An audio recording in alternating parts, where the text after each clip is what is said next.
Assam agriculture ইউনিভাৰ্চিটিত ৩৫টা পদ খালী হৈছে ২০২৫ চনৰ বাবে। ইয়াৰ বাবে অনলাইন আবেদন গ্ৰহণ কৰা হৈছে। আছাম এগ্ৰিকালচাৰ ইউনিভাৰ্চিটি চমুকৈ AAU। ইয়াৰ বাবে লাষ্ট ডেট হৈছে ৫ জানুৱাৰী ২০২৫। ইয়াৰ পদসমূহ হৈছে প্ৰথম পদটো হৈছে ছিনিয়ৰ চাইণ্টিষ্ট কাম হেড। নম্বৰ পষ্ট হৈছে 7টা। দৰমহা নিয়োগ হৈছে ১,৩১,৪০০ টকা দৰমহা।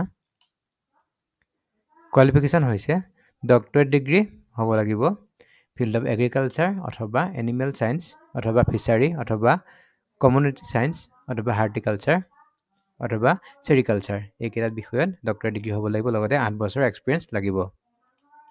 ২ নম্বৰ পদটো হৈছে মেটাৰ স্পেচিয়েলিষ্ট। ইয়াৰ নম্বৰ পোষ্ট হৈছে 12টা। দৰমহা নিয়োগ হৈছে ৫৬,১০০ টকা। কোৱালিফিকেশ্যন হৈছে মাষ্টাৰ ডিগ্ৰী হ'ব লাগিব এগ্ৰিকালচাৰ অথবা কমিউনিটি চায়েন্স অথবা ফিচাৰিজ চায়েন্স। এই তিনিটাৰ ভিতৰত যিকোনো এটাত মাষ্টাৰ ডিগ্ৰী হ'ব লাগিব। ৩ নম্বৰ পদটো হৈছে farm manager T4। Number post হৈছে 2টা।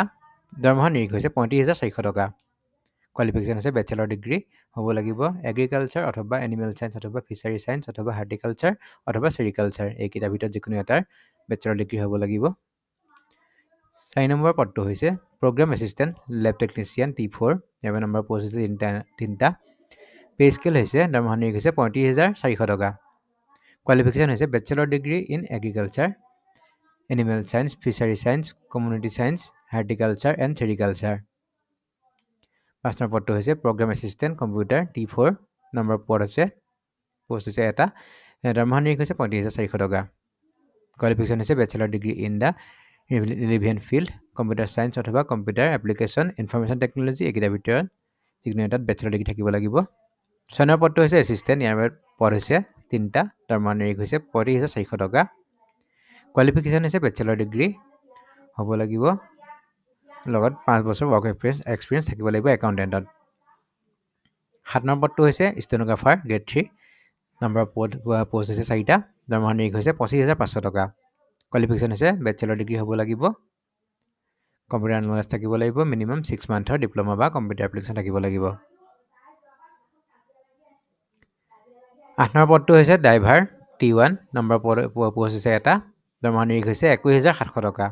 কোৱালিফিকেশ্যন হৈছে মেট্ৰিক পাছ হ'ব লাগিব, লগতে ড্ৰাইভিং লাইচেঞ্চ থাকিব লাগিব, হেভি ড্ৰাইভিং লাইচেঞ্চ থাকিব লাগিব।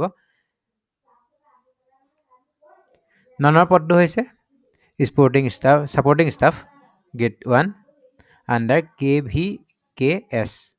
নম্বৰ পোষ্ট হৈছে 2টা। দৰমহা নিয়োগ হৈছে ১৮,০০০ টকা। কোৱালিফিকেশ্যন হৈছে মেট্ৰিক পাছ হ'ব লাগিব অথবা ITI পাছ হ'ব লাগিব। বয়সৰ সীমা ৪৭ বছৰতকৈ বেছি হ'ব নোৱাৰিব। ১ জানুৱাৰী ২০২৪লৈকে ৪৭ বছৰতকৈ বয়স বেছি হ'ব নোৱাৰিব। এপ্লিকেশ্যন ফিজ যদিহে জেনেৰেল বা OBC হয় তেতিয়াহ'লে ১,০০০ টকা, আৰু যদিহে SC ST বা ফিজিকেলি হেণ্ডিকেপ হয় তেতিয়াহ'লে ৫০০ টকা এপ্লিকেশ্যন ফিজ দিব লাগিব অনলাইন যোগে। ইয়াৰ বাবে অনলাইন আবেদন ৪ ডিচেম্বৰ ২০২৪ পৰা আৰম্ভ হৈছে আৰু লাষ্ট ডেট ইয়াৰ হৈছে ৫ জানুৱাৰী ২০২৫। মই ভিডিঅ'টো ডেছক্ৰিপশ্যনত ইয়াৰ অনলাইন এপ্লাই লিংকটো দি দিম, আপোনালোকে তাত গৈ পেলাই এপ্লাই কৰিব পাৰিব।